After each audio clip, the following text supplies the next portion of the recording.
Alex Kidman here, and today I'm taking a look at the Orbic Tab 8 4G, a small and very inexpensive Android tablet being sold here in Australia through Telstra. Elsewhere on the planet, I know in the US it's through Verizon, and they've got offices elsewhere, but this is the Australian model that I'm reviewing for what it's worth. And it's a sort of curious thing because I quite often get asked, hey, which tablet should I buy?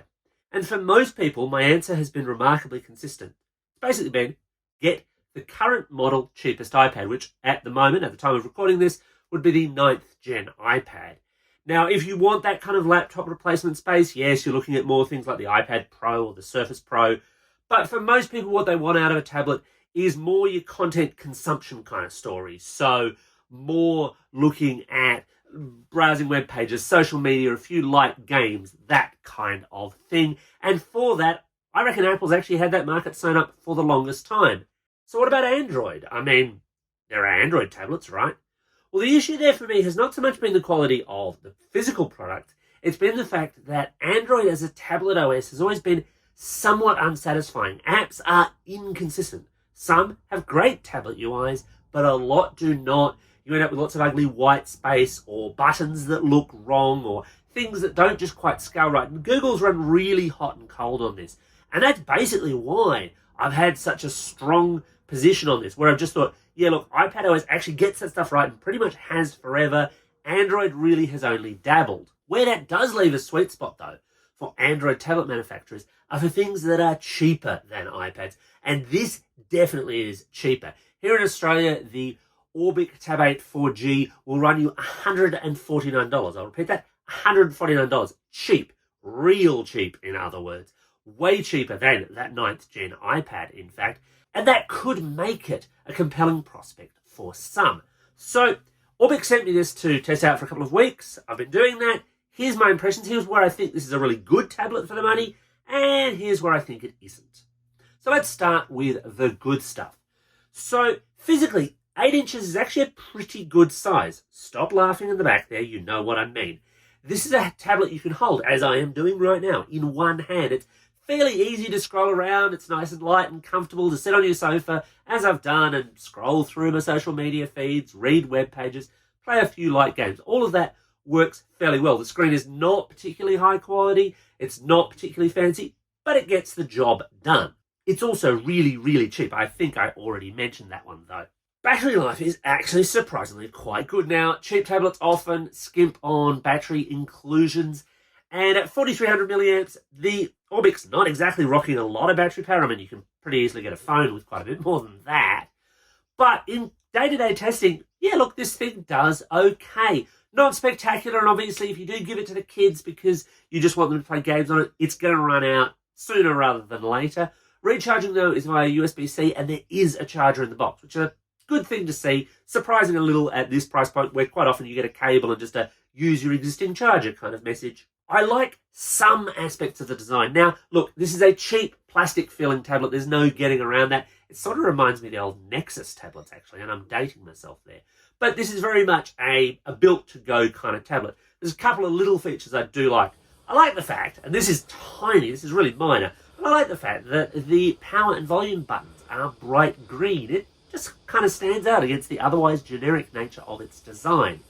I also like the fact that it's IP54 rated for water resistance. Now, that doesn't mean you can go surfing with it, except on the web.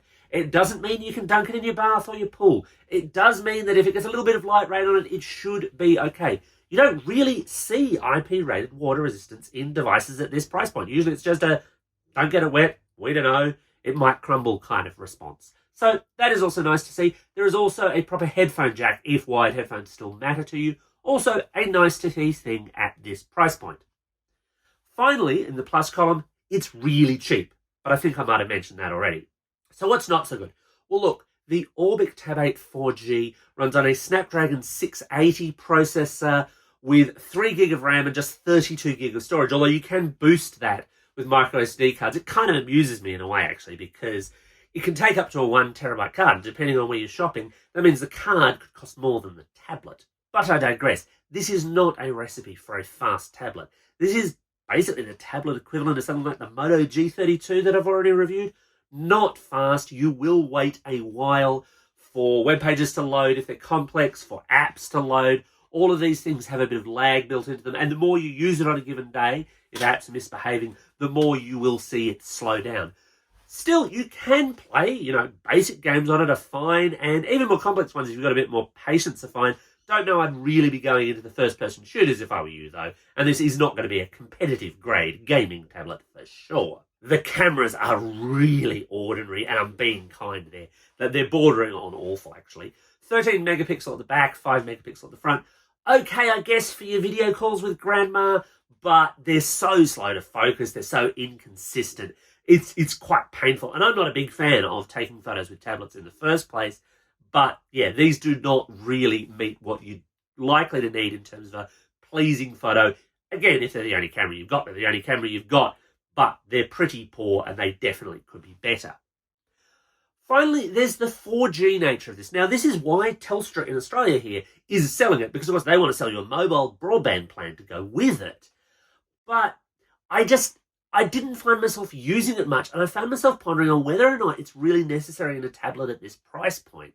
Because if you can only afford $149 for a tablet, you're probably not going to want to pump another 10 to 30, 40, 50 bucks a month onto a broadband plan to go with it. It's also fairly trivially easy to hotspot your existing Android or iPhone or whatever to a tablet like this and just use it that way. I can't help but feel that 4G is one of those add-ons that's kind of helped Orbic sell this to telcos, but it's not necessarily a super useful consumer-grade thing. Now, they do have a kind of an enterprise ruggedized version of this, and I can see where 4G plays there in a business sense, but for consumers, I can't help but feel that 4G money, what they spent to put it in here, could have gone into making other aspects of the tablet just that little bit better, and I don't think too many people would have struggled with that. 4G, of course, also does sap the battery even more if you're using it. So should you buy one? Well, look, it depends. I actually think this is not a bad value tablet for the money as long as you understand its limitations. It's not fast, the cameras are not particularly good, but as a basic sit on the sofa and surf kind of device, yeah, it's okay. Certainly, if your budget can stretch up towards that kind of iPad level money, you'll get a much, much better, much faster device, better apps, better experience, better overall. But if you're operating on a limited budget, if you're perhaps gifting it to someone whose needs are on the low to moderate side, it's okay. Anyway, that's my take on the Orbic Tab 8 4G. Got anything you want to know? As always, let me know in the comments below, and thanks for watching, and hit that like and that subscribe button. Do it now.